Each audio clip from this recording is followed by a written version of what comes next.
Hello বন্ধুরা, তোমরা সবাই কেমন আছো?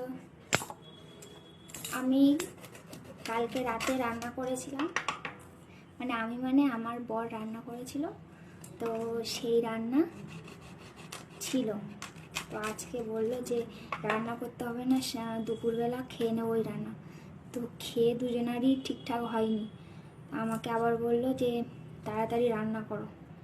এখন আমি কালকে সজনা ডাঁটা কিনে নিয়ে এসেছিলাম বাজার থেকে, সেই সজনা ডাঁটা ছাড়াচ্ছি। সজনা ডাঁটা, আলু আর কি একটা শিঙি মাছ না কি, সেই মাছ নিয়ে রান্না হবে। তো আমার বউটি নেই, ছুরি দিয়ে আমি ডাঁটা কাটছি। তোমরা কেউ ছুরি দিয়ে ডাঁটা কাটতে পারো?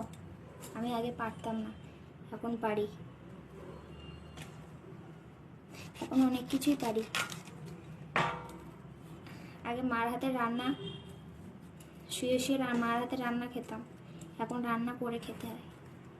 শুনতে পেলে ওখান থেকে ছুটে আসবে।